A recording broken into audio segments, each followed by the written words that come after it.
বন্ধু, আমি তো দীর্ঘদিন বিদেশে ছিলাম। বিদেশি বিভিন্ন লোকজনের সাথে মেলামেশা করে আমার শরীরে HMPV নামক এক ভাইরাস ধরা পড়েছে। এই কারণে আমি বিদেশ থেকে বাসায় চলে আইছি। HMPV এমন একটা ভাইরাস, আমার গায়ে কেউ টাচ করলে সেও এই ভাইরাসে আক্রান্ত হতে। 10 বছরে টাকা পাঠালাম 40 লাখ। আব্বা কত সুন্দর বাড়ি করিছে। ও আব্বা, আব্বা, ও আব্বা, আব্বা যান। কিটা ডাকলো? রায়ান, তুই আইসির বাপ? আব্বা তুমি দূরেই থাকো, কাছে আসি না। বাপ তুই এরকম করতে কেন আমার সাথে? তোর কি হইস? আমার একটু সমস্যা আছে, তুমি কাছে আসি না দিন। ও আসান, কই তুই? আর দেখছে কিটা আইছে? তুই একবার ফোন না দিয়ে বিদেশটা কিরাম চলে আসলি? আব্বা কিডা আইছে? ফোন দিয়ে আর কি আছে আবার? আরে ভাই রায়ান ভাই, তুই কিরকম বাড়ি চলে আসলি? তুই তো কিছু জানালি না। কেমন আছিস ভাই তুই? এই ছোট লোক ছাড়। আরে ভাই তুই এরকম করতেছিস কা? কিরকম করবো ছোট লোক? তুই আমার গায়ে হাত দিতেছিস নোংরা হাতে। আব্বা তুমি সামনের তো সরো দিন। আর শোনো, এই ঘরে এখন থেকে আমি থাকবো। তুমি আর তোমার বড় সবাল আজকের থেকে এই বারান্দায় থাকবা, ঘরে যেন আর উঠবা না। আমার টাকার ঘরে আমি কারোর উঠতে দেবো না। আব্বা কি হইলো কি ওর? আমিও তো তাই কই, কি হইলো কি? হঠাৎ করে বাড়ি চলে আসলো, আগাম কিছু জানালো না। আব্বা ও আমার সাথে এখন যে ব্যাপারটা করলো, মনে আসছে তো না আমি ওর কোটি টাকা মেরি খাইস। ও যে টাকা পয়সা পাঠাইছে, আমরা কি একটা টাকা খাইছি? আমরা আরো গাড়িতে দিছি না, দি তো এই ঘরটা করেছি। তুমি তো জানো আব্বা, আমার নিজের ব্যবসার টাকা খরচ করে ওরে বিদেশ পাঠাইছি। আর সেই রাহান আমার সাথে কি ব্যাপারটা না করলো, খুব কষ্ট লাগলো আব্বা। তুই কিছু মনে করিস না বাপ, ও বাড়ি আইছে, থাকতে লাগুক, কি হইছে না হইছে পরে শুনবানে। শোন, ঘরে তো আমাকে কোনো জিনিসপাতি নেই, ঘরে আমাকে উঠা লাগতিস না, এই বারান্দায় আমরা থাকবানে। হ্যাঁ আব্বা, ওর ঘর নি ও থাক, আমরা উঠবো না ওর ঘরে। আসসালামু আলাইকুম চাচা, ভালো আছেন? ওয়ালাইকুম আসসালাম। আমি যে জন্যই তো ডাকলাম, তুই তো রাহানের বন্ধু হোস। রাহান কিছু না বললে কইয়ে ওটা সব বাড়ি চলে আসলো। বাড়ি এসে কেমন যেন ব্যবহার করতেছে। ও তো এরকম ছিল না। ওর কি হইস কি এখন? তুই যাই ওরকে শুনকে দিন যে তোর সাথে কিছু কয় কি না। ঠিক আছে, আমি যাই শুনতেছি। ও এখন কোথায় আছে চাচা? ও আসি ধরে ঘরেতে বেরিতিস না, ও ঘরে দেখি আসে। আচ্ছা ঠিক আছে, আমি যাই শুনতেছি, দেখি কি হয়েছে।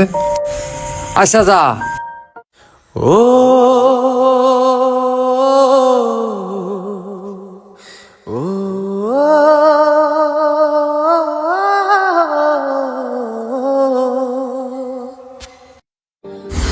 এই রায়হান, বন্ধু তুই ছাদের পরে একা একা কি করতেছিস? হাই বন্ধু। বন্ধু তুই হঠাৎ কিরকম চলে আসলি কারোর কিছু না জানাই, ফোনও দিলি নে। আর তোর মন এত খারাপ কেন? কি হইস কি? বন্ধু একটা সমস্যার কারণে বাড়ি ঘরে কারণ না বললে হঠাৎ চলে আইছি। বন্ধু কি হয়েছে তুই আমার একটু খুলি বল দিন। কি ব্যাপার, কথা বলতেছিস নি কেন? বন্ধু তুই তো আমার সাথে সবকিছু শেয়ার করিস, এখন কিছু বলতেছিস নে, কারণটা কি? তুই মনে হয় আমার কাছ থেকে কিছু লুকাচ্ছিস। বন্ধু আমার তো অনেক বড় একটা সমস্যা হয়ে গেছে, তোরে যে কিভাবে বলি। সমস্যা নেই বন্ধু, তুই নির্দ্বিধায় আমার সাথে বল। তুই যখন এত করে বলতেছিস তাহলে শোন, তুই যেন এ কথা কারোর সাথে বলিস নে। আচ্ছা ঠিক আছে বল। বন্ধু আমি তো দীর্ঘদিন বিদেশে ছিলাম। বিদেশি বিভিন্ন লোকজনের সাথে মেলামেশা করে আমার শরীরে HMPV নামক এক ভাইরাস ধরা পড়েছে। এই কারণে আমি বিদেশ থেকে বাসায় চলে আইছি। HMPV এমন একটা ভাইরাস, আমার গায়ে কেউ টাচ করলে সেও এই ভাইরাসে আক্রান্ত হতে পারে। তোর যে এই রোগ হয়েছে তা তুই কোনো ডাক্তার দেখাইছিস নি? বিদেশে তো অনেক ভালো ভালো ডাক্তার আছে, তুই তো সেখান থেকে চিকিৎসা নিতে পারতিস। বন্ধু এমন একটা ভাইরাস যার কোনো প্রতিষেধক নেই। শোন বন্ধু, আমি চাই না আমার কারণে আমার বাপ ভাই এই রোগে আক্রান্ত হোক। এই কারণে আমি আমার বাপ ভাইয়ের সাথে খারাপ ব্যবহার করে তাদেরকে দূরে সরাই দিছি। এখন তুই যেন আমার আব্বা ভাইয়ের সাথে এই কথা বলিস নে। তোরে বিশ্বাস করে আমি কথাগুলো বললাম। আচ্ছা ঠিক আছে বন্ধু, আমি কারোর সাথে কিছু বলবো না। তুই মন খারাপ করিস নে, সব ঠিক হয়ে যাবে না। তাহলে বন্ধু তুই থাক, আমার বাড়িতে একটু কাজ আছে, আমি বাসার দিকে যাচ্ছি।